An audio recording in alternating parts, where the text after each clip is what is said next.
Hello guys, नमस्कार। मैं सुधाकर सिंह आप सभी सफलता की चाहत रखने वाले से सैनियों का सुधाकर सिंह एजुकेशनल यूट्यूब परिवार में दिल खोल कर हार्दिक वंदन अभिनंदन एवं स्वागत करता हूं। आप कैसे हैं? मैं उम्मीद करता हूं कि आप सारे लोग बेहतर होंगे और जहां भी होंगे खुशहाल होंगे और अपनी पढ़ाई को लगातार एक किस्मत में जारी होंगे।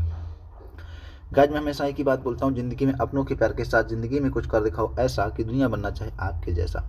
हालात चाहे जैसे भी हों, लेकिन आपकी धड़कनों में जीत का नशा होना ही चाहिए। तो गाइस, जैसा कि आप देख पा रहे होंगे, आज जो हम लोग बात करने की कोशिश करेंगे वो जो सीटेट दिसंबर 2024 में आयोजित हो रहा है। 14 दिसंबर को हमारा पेपर है और आज हम लोग बात करेंगे बाल विकास पर बात करेंगे। किस पर बात करेंगे? बाल विकास पर बात करेंगे। और बाल विकास में यदि मैं बात करूंगा तो किस पर चर्चा करूंगा? अधिगम विकार, लर्निंग डिसेबिलिटीज पर बात करूंगा।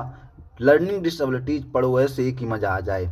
सबसे आसान ट्रिक, सिर्फ 2 सेकंड लगेंगे आपको आंसर देने में।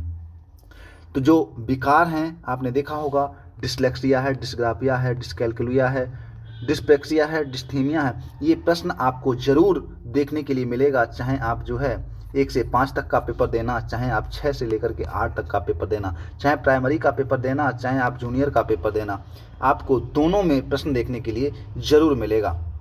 तो आइए हम लोग बात करते हैं। क्वेश्चन सबसे पहले देखते हैं कौन कौन से जो है अधिगम विकार होते हैं जिन पर हम चर्चा करेंगे। जैसे आपने देखा होगा लर्निंग डिसेबिलिटी,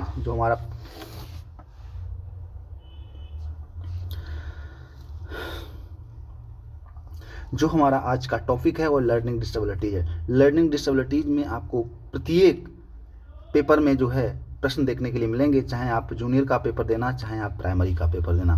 तो आइए सबसे पहले हम लोग चलते हैं। आपने देखा होगा सबसे पहला विकार कौन सा होता है?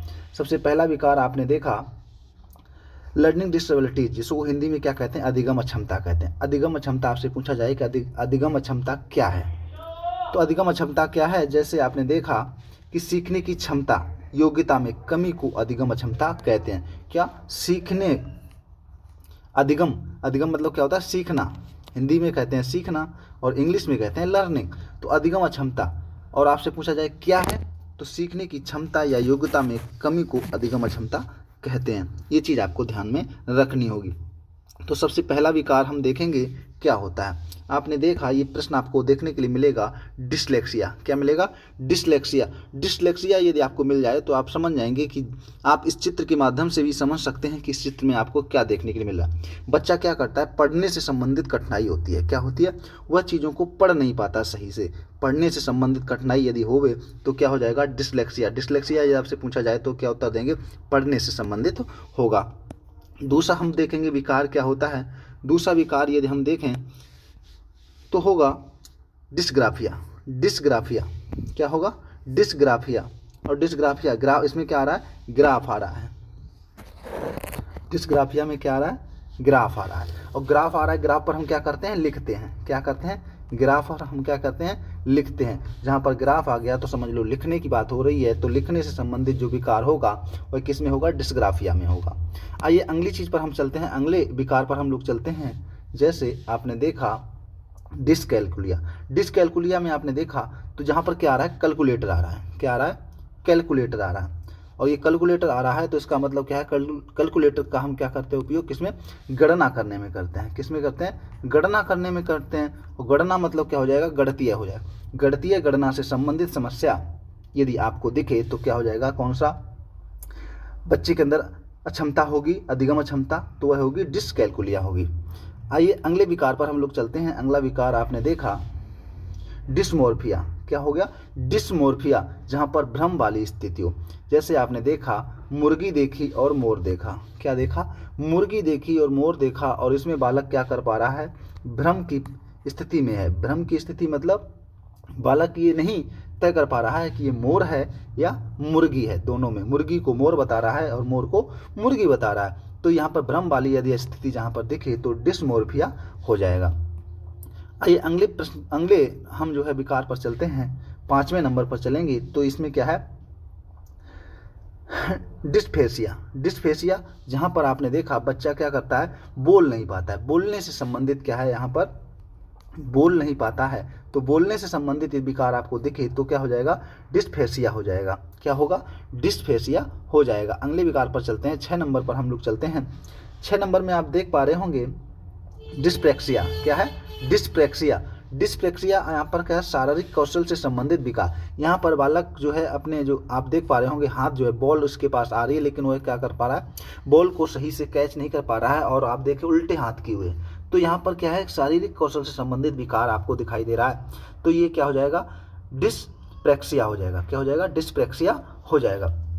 अगले विकार पर हम लोग चलते हैं, 7वें नंबर पर चलते हैं। 7वां नंबर विकार, अगले विकार पर हम चलते हैं।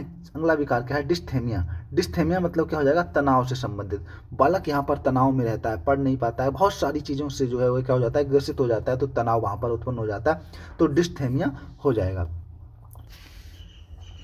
आइए पहले प्रश्न में चलते हैं। पहला प्रश्न दिया गया, यदि एक शिक्षार्थी को संख्याओं और परिकलन में समस्या हो रही है तो उसमें असमर्थता हो सकती है, जिसका मतलब उससे किस में प्रॉब्लम हो रही है, नंबर्स में और कैलकुलेशन में हो रही है। तो आपको जब भी कैलकुलेशन दिखे, नंबर में दिखे, तो इसका सही उत्तर क्या हो जाएगा, इसका सही उत्तर हो जाएगा गणितीय अक्षमता, डिसकैलकुलिया इसका सही उत्तर हो जाएगा। आइए दूसरे प्रश्न पर चलते हैं। दूसरा प्रश्न क्या दिया गया है, आइए दूसरे प्रश्न पर चलते हैं। दूसरा प्रश्न क्या दिया गया है, एक बच्चा, क्या, एक बच्चा जो डैश ग्रसित है किससे, सा और बाज, न्यूक्लियर और अनक्लियर में अंतर नहीं कर सकता है, तो इसका उत्तर क्या होगा, इसका उत्तर पहला विकल्प होगा, दूसरा होगा, तीसरा होगा, चौथा। जाहिर सी बात है, वह क्या कर पा रहा है, सा और बाज में अंतर नहीं कर पा रहा है, पढ़ने में उसको क्षमता हो रही है, तो इसका सही उत्तर हो जाएगा डिसलेक्सिया। चौथा विकल्प सही हो जाएगा। अगले प्रश्न पर चलते हैं। अगला प्रश्न क्या दिया गया है, अगला प्रश्न दिया गया है, गतिक कौशलों में अधिगम निर्योग्यता कहलाती है डिस्प्रेजिया, डिस्प्लेक्सिया, डिसकैलकुलिया, डिसलेक्सिया। जाहिर सी बात है, वह क्या कर पा रहा है, मोटर स्किल हो रही है, मतलब वह सही से खेल चीज़ों को पकड़ नहीं पा रहा है, तो इसका सही उत्तर क्या हो जाएगा, इसका सही उत्तर हो जाएगा डिस्प्रेक्सिया। दूसरा विकल्प इसका सही हो जाएगा। अगले प्रश्न पर चलते हैं। अगला प्रश्न क्या दिया गया, अधिगम निर्योग्यता समुचित निवेश के साथ सुधार योग्य नहीं होती है, एक स्थिर अवस्था है, एक चर अवस्था है, जरूरी नहीं कार्य पद्धति की हानि करे, तो इसका सही उत्तर होगा क्या, एक चर अवस्था है। अगले प्रश्न पर चलते हैं। पांचवा प्रश्न क्या दिया गया है, पांचवा प्रश्न जो दिया गया है उस पर चलते हैं। अगला क्वेश्चन जो दिया गया है कि शारीरिक रूप से अक्षम बच्चों को सामान्यतः होता है डिसलेक्सिया, डिसकैलकुलिया, डिसलेक्विया, डिसग्राफिया, डिस्थीमिया, कि इसमें बता रहा है शारीरिक रूप से अक्षम बच्चों में, तो क्या हो जाएगा, डिसग्राफिया हो जाएगा। शारीरिक रूप से जो अक्षम होंगे उनके अंदर क्या होगा, डिसग्राफिया होगा। आइए अगले प्रश्न पर चलते हैं। अगला क्वेश्चन क्या दिया गया है, अगला क्वेश्चन दिया गया है, विकृत लिखावट से संबंधित लिखने की योग्यता में कमी किसका एक लक्षण है, डिस्ग्राफिया का है, डिस्प्लेक्सिया का है, डिसकैलकुलिया का है, या डिसलेक्सिया का है, तो इसका जो सही उत्तर होगा वह क्या होगा, डिस्ग्राफिया इसका सही उत्तर होगा। आप देख पा रहे होंगे वीडियो, यदि आपको अच्छा लगे तो वीडियो को लाइक करें, शेयर करें और ज़्यादा से ज़्यादा लोगों तक इसको जरूर भेजिएगा। अगला क्वेश्चन क्या दिया गया है, अगला क्वेश्चन दिया गया है, भाषा अवोधन से संबंध विकार है, चलाघात, पठन वैकल्य, वाक संबंध रोग, भाषाघात, तो इसका जो सही उत्तर होगा अस्फेसिया होगा। क्या होगा, अफेसिया इसका सही उत्तर होगा, भाषाघात इसका सही उत्तर होगा। वीडियो यदि अच्छा लगा तो वीडियो को लाइक शेयर कमेंट करना बिल्कुल भी ना भूलिएगा और ज़्यादा से ज़्यादा लोगों तक इसको जरूर भेजिएगा। और इसमें से आपको देखेंगे 14 दिसंबर को जो हमारा पेपर होगा, तब आप देखेंगे इसमें जो है आपको कम से कम दोनों शिफ्टों में प्रश्न देखने के लिए जरूर मिलेगा। वीडियो अच्छा लगे तो वीडियो को लाइक करें, शेयर करें और कमेंट करना बिल्कुल भी ना भूलिएगा। चैनल पर पहली बार विजिट कर रहे हैं तो चैनल को सब्सक्राइब कर लीजिएगा, बेल आइकन के नोटिफिकेशन पे जाकर के ऑल के नोटिफिकेशन पे क्लिक कर लीजिएगा, जिससे आने वाले जो भी वीडियो होंगे सबसे पहले आप तक पहुँच सकें। आपने पूरा वीडियो देखा उसके लिए आपका बहुत बहुत शुक्रिया, थैंक यू सो मच। हम अपनी बात को यहीं पर विराम देते हैं और अगले वीडियो में हम आपसे पुनः फिर मुलाकात करेंगे। तब तक के लिए नमस्कार, जय हिंद।